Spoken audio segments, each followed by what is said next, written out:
Hello and welcome to the virtual Simply Delicious with Chef Tom. I can't wait till we get back together again and can do this face to face, but until then, let's do this. Now what we're going to do today is Murgh Makhani.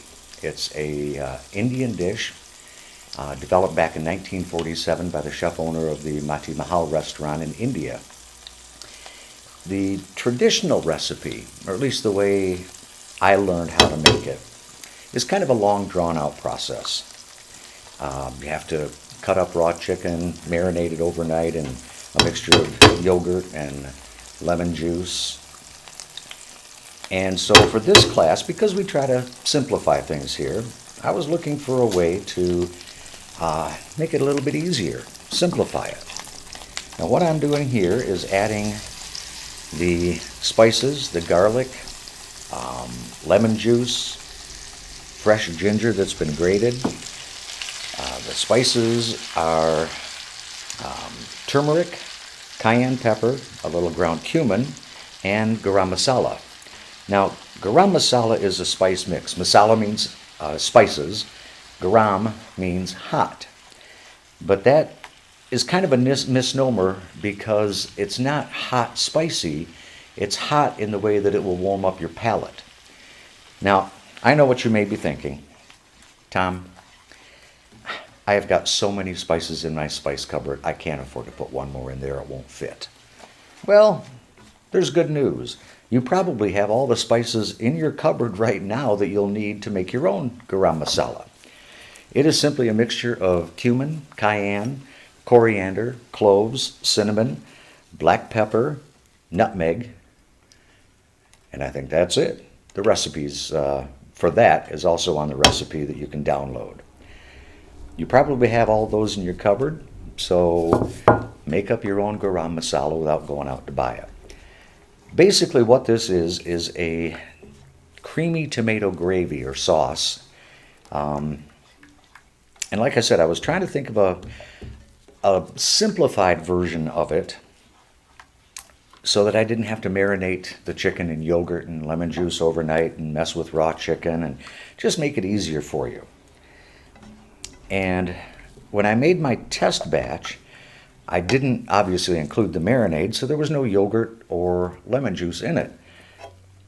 But I found out that it kind of missed that tang that you get from the lemon juice and the yogurt, and so we're going to be adding that at the end. Now all I'm doing here is mixing together the spices, tomato sauce, heavy cream, and we'll start that simmering. You want it to simmer so that it reduces by about half. So we'll get that nice and mixed up in here.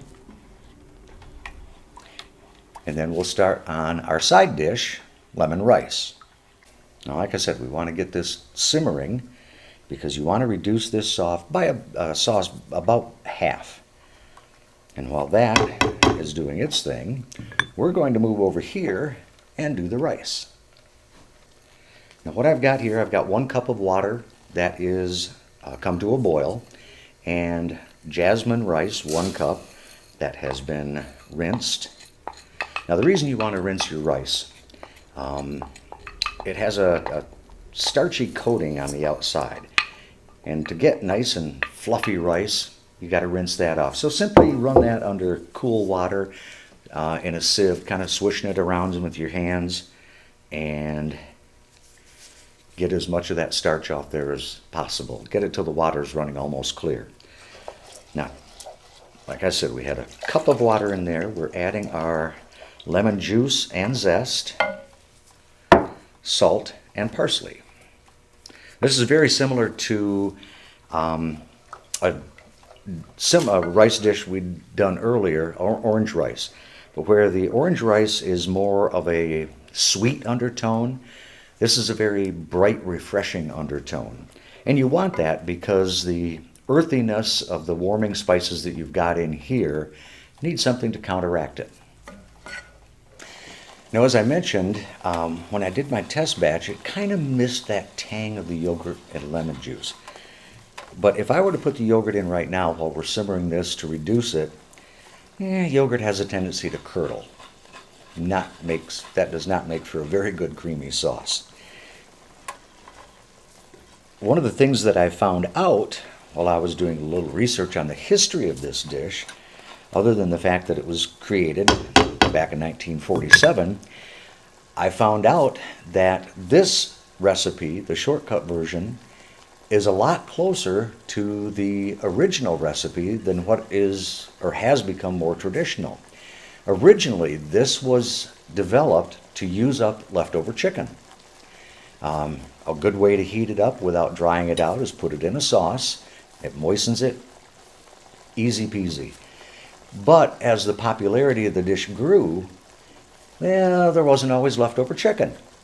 And so the recipe, what has become the traditional recipe now, uses fresh chicken marinated in the yogurt and spices.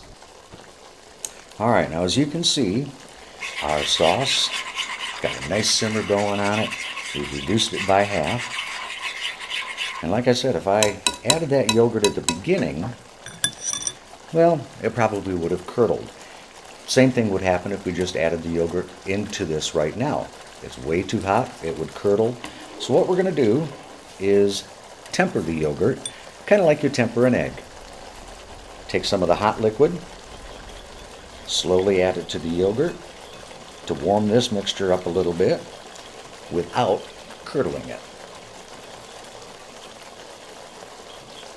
All right, now we can keep that set aside and add our chicken. And we're going to turn that down a little bit. We don't need it simmering quite as vigorously now, because all we're doing, because this is already cooked chicken, we're just heating it through. Oh, I really wish you could be here to smell this. The aroma, the fragrance coming through. Well, when you make it, you'll know what I mean. So just give that a good stir.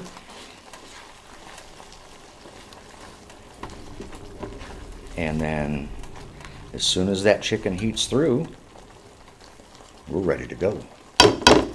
All right, it's been about 8 minutes. The rice has been simmering very nicely. And what you want to do is give it a good stir and then kind of make a well to see if there's any standing liquid. If there is, let it go for another minute or so. Since there's not, what we're going to do is set this off to the side. All right, the chicken is warmed through completely. All we're going to do now is finish it up by adding the yogurt, which gives it such a beautiful tang. Mix that together thoroughly, get it completely incorporated. All right. And you're ready to go. Now this recipe will serve about 4. If you want to increase it, it's very easy to do so. Just if you want to serve 8, double the recipe. But do not double the spices, because instead of warming your palate, it's going to completely overwhelm it. These are aromatic enough and pungent enough to where even doubling all the other ingredients, sticking with this amount of spice, will still flavor it without diluting that flavor. Now, as I mentioned, the original recipe was used to cook leftover chicken. And it is a great way for you to use up leftovers. All right, we are ready to go. Our butter chicken is ready. Our rice is ready. And I am ready to eat.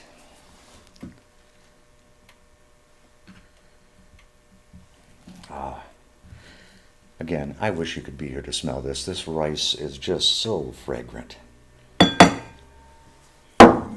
There's that.